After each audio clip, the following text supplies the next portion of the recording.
आपने बात की इमरान खान से मुलाकात की, तो आज हमारी एक बड़ी तवील नशिस्त हुई है खान साहब से और खान साहब जो हमने जो चीज़ें महसूस की बड़े ही पॉज़िटिव थे, बड़े ही पुरइत्माद थे, पुरसुकून थे।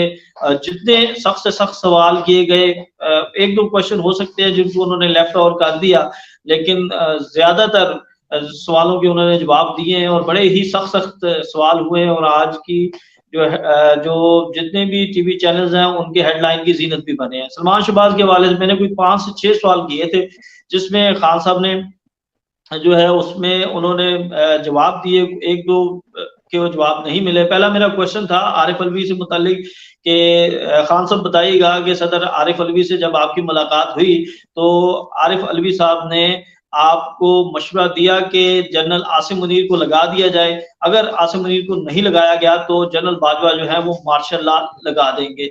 दूसरा मेरा जो क्वेश्चन था उनसे ये था कि शहबाज गिल जो है वो पासपोर्ट वापस लेना चाह रहे हैं और उन्हें पासपोर्ट नहीं मिल रहा, उनकी कोशिश है कि उन्हें पासपोर्ट वापस मिल जाए और उसके बाद वो बैरून मुल्क चले जाएँ।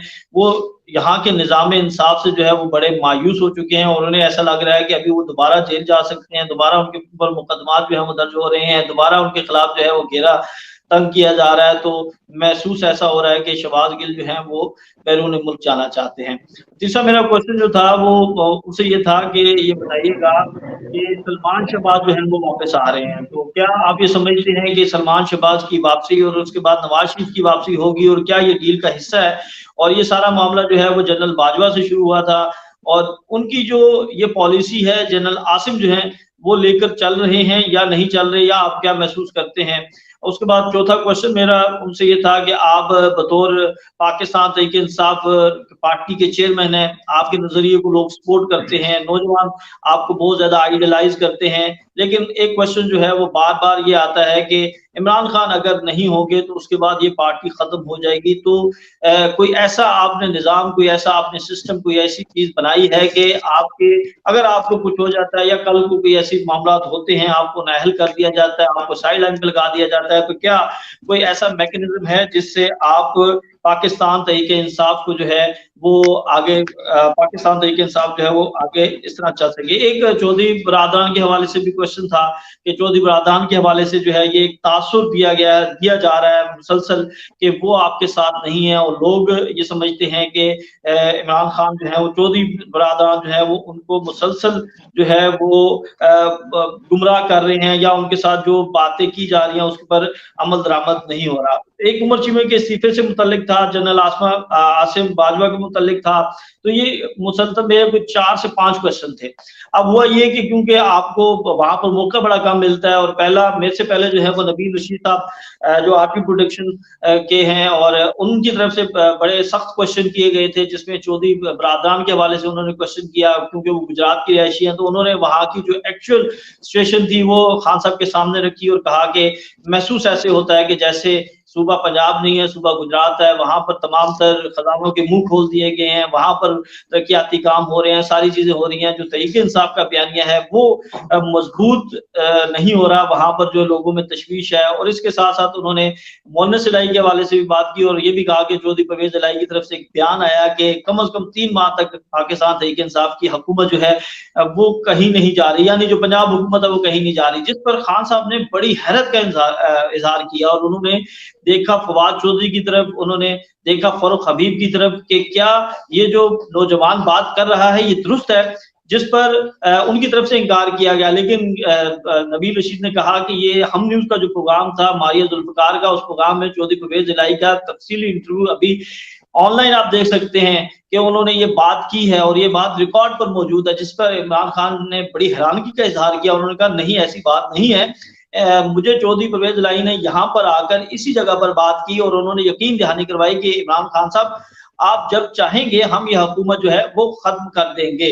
तो उन्होंने कहा कि उनकी ख्वाहिश ज़रूर है, यानी इमरान खान ने ये इकरार किया कि ख्वाहिश ज़रूर है कि 3 माह दे दिए जाएँ लेकिन वो हमें उन्होंने यकीन दहानी करवाई है। उसके बाद फिर मेरे जो 5 क्वेश्चन थे खान साहब थोड़ा सा बल्कि बल्कि दीगर भी जो लोग थे वो थोड़ा सा उन्होंने कहा कि आपने जो है एक ही सांस में इतने ज्यादा क्वेश्चन कर दिए हैं। मैंने कहा बाद में मौका मिले ना मिले, मैंने अपने क्वेश्चन कर दिए हैं।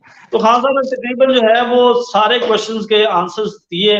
एक शहबाज गिल वाले आंसर जो है वो नहीं दिया, शायद वो या तो भूल गए क्योंकि इतने ज्यादा क्वेश्चन कर दिए थे, या वो इस बात पे जवाब नहीं देना चाहते थे। जो आरिफ अलवी का पहला क्वेश्चन था उस पर उन्होंने कहा कि नहीं ऐसी कोई बात नहीं है, ये झूठ है। जो जनरल बाजवा से मुतालिक बात की, उन्होंने कहा कि जी बिल्कुल हमें ये महसूस हो रहा है कि जो पॉलिसी जनरल बाजवा की थी वही पॉलिसी जो है वो अब तक चल रही है और उसी को आगे लेके जाया जा रहा है। और उन्होंने कहा कि हम ये उम्मीद करते हैं कि आसिम बाजवा जो है वो जनरल बाजवा की पॉलिसी को कंटिन्यू नहीं करेंगे। साथ ही उन्होंने ये कहा कि जनरल बाजवा जो हैं, जो सलमान शहबाज वाला मेरा क्वेश्चन था, उन्होंने कहा जी बिल्कुल ये एनआरओ 2 है और ये उसी का हिस्सा है और ये जनरल बाजवा की तरफ से जो है वो किया गया सारा कुछ। और उन्होंने फिर ये भी बताया कि जो नैब है वो बिल्कुल जनरल बाजवा के कंट्रोल में थी। और यहाँ पर उन्होंने फिर कहा कि हाजी साहब जो कहते थे वही जो है वो उस पर अमल दरामद किया जाता था, जिसको चाहते थे वो रिलीफ दे देते थे, जिसको चाहते थे वो पकड़ लिया जाता था। तो मेरे पास जो है वो इख्तियारात नहीं थे। और उन्होंने इस चीज का एतराफ किया कि वो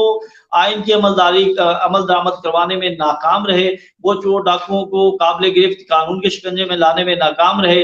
यानी उन्होंने काफी ज्यादा एतराफ भी किए। फिर उसके बाद वो भी बात हुई कि उन्होंने कहा कि नहीं जी जनरल बाजवा तो मैंने कभी बॉस नहीं कहा, वो मुझे वो मैं वजीर आजम था और इस वक्त वो मैं उनका बॉस था।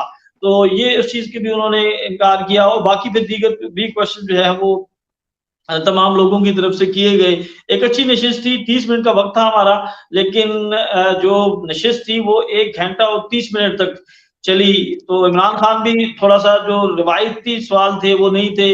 आमतौर पर ये कहा जाता है कि जिसे आप कहते हैं कि तारीफी सवाल के जी और खुश करने के लिए या इस तरह के जो टटेश्वर कहते हैं, तो वो इस तरह के क्वेश्चन नहीं थे। मतलब आजकल जिस तरह बड़े एंकर करते हैं ना, ये कहना चाह रहे हैं ना आप?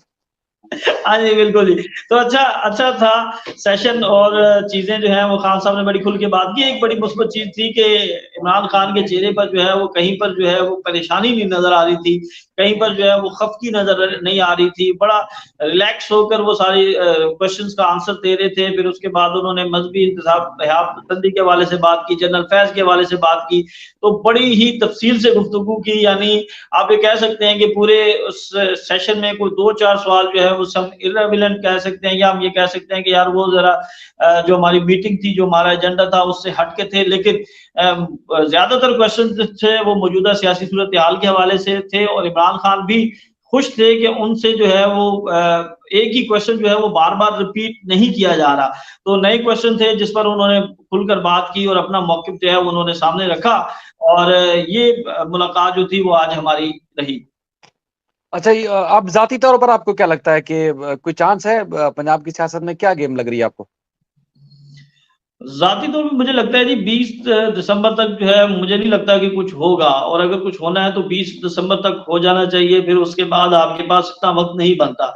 अगर आप 20 दिसंबर से पहले ये सारे मामला नहीं करते तो आगे फिर रमजान भी आ जाएगा। रमजान में आप जो है वो इलेक्शन नहीं करवा सकते। फिर उसके बाद फिर बजट है, ये सारी चीजें हैं। इन चीजों को देखते हुए जो है वो फैसला करना होगा। और जो एक राय दी जा रही है मुख्तलिफ हलकों की तरफ से कि जी मार्च तक जो है वो तहरीक इंसाफ जो है वो असम्बली तहलील नहीं करेगी, या चौधरी परवेज इलाही की कोशिश है कि वो मार्च तक तहलील ना करें। उसकी वजह ये बताई जाती है कि अगर उससे पहले यानी अभी असम्बलियां तहलील करवा दी जाती हैं तो दोनों सूबों में वफाक में गवर्नमेंट है, इलेक्शन कमीशन भी उनके साथ है, तो दोबारा इलेक्शन करवा दिए जाएंगे। इलेक्शन करवा के कोशिश की जाएगी कि तहरीक इंसाफ की जो अक्सरियत है उसको अकलियत में तब्दील किया जाए, कम से कम लोग आए, दोनों असम्बलियों में जो है वो भी हुकूमत बना ली जाए, यानी केपी में भी। और पीडीएम जमातें जब मिलकर इलेक्शन लड़ेंगी तो उनकी कोशिश होगी कि हम दोबारा 2 माह में 3 माह में इलेक्शन करवा के फिर हम 2-4-5 माह का हम क्वेश्चन ले सकते हैं और फिर हम कुछ कानून साजी कर सकते हैं विफाक में भी और सूबों में भी, तो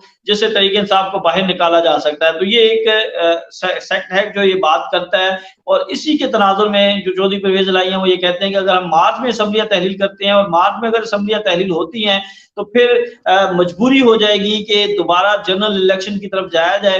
क्योंकि फिर आपके पास इतना वक्त नहीं होता कि मार्च में आप खत्म करते हैं तो आपके पास मई तक का टाइम है, तो मई में तो वैसे ही असम्बलियों में मुद्दत खत्म हो जाती है। तो इनकी कोशिश ये है कि मार्च तक लेके जाएं और उससे पहले जो हमारा बयानिया है कि कबल अज़ वक्त इंतखाबात होने चाहिए, हमारा वो बयानिया भी दुरुस्त हो जाएगा। हम भी कहेंगे कि जी हमने देखे जी हमने कबल अज़ वक्त इंतखाबात करवा लिए, और हुकूमत के लिए भी और इलेक्शन कमीशन के लिए बहुत मुश्किल होगा कि वो दोनों सूबों में इलेक्शन करवा सकें, क्योंकि उसके लिए आपको अरबों डॉलर अरबों रुपए चाहिए, जिसके लिए जो है वो दोबारा इलेक्शन होंगे। तो ये एक थ्योरी जो है वो अब तक चल रही है। अब देखना ये है कि 20 दिसंबर तक क्या तहरीक-ए-इंसाफ जो है वो असम्बलियाँ तहलील करती है या नहीं करती। लेकिन आज फवाद चौधरी ने जो हमारी डिस्कशन हुई, जो नबील साहब का क्वेश्चन था, उस क्वेश्चन के बाद जो है वो फवाद चौधरी जब ये नबील साहब ने क्वेश्चन किया तो उस वक़्त इनकार कर रहे थे। वो ये कह रहे थे नहीं ये बात नहीं हुई। लेकिन जैसे ही हम बाहर आए, हमने ये टिकट्स दिए, हम ये सारी चीज़ें जब हर चैनल की हेडलाइन का हिस्सा बनना शुरू हुई, तो थोड़ी देर बाद फवाद चौधरी जो है वो ज़मान पाक से बाहर निकलते हैं और फिर वो अक्सर तब्दील हो जाते हैं। यानी कल तक वो कह रहे थे कि जी ठीक है, चौधरी परवेज़ इलाही हमारे साथ हैं, हम उनके साथ हैं, वो ये उन्होंने आते साथ ही कहा जी अगर चलना है तो आपको ये करना पड़ेगा, नहीं करेंगे तो हम खत्म कर देंगे। तो ये उनका जो बयान है ये ज़ाहिर करता है कि अब कुछ मामलात जो हैं वो तनाव की तरफ जा रहे हैं, और काफ लीग और पीटीआई में आने वाले दिनों में आप देखेंगे कि कुछ लफ्ज़ी गोलाबारी जो है वो शुरू हो सकती है। तो नुकसान किसका होगा? अवाम का। तो पहले क्या बचा हुआ है? शाकिर भाई, पहले क्या बचा हुआ है?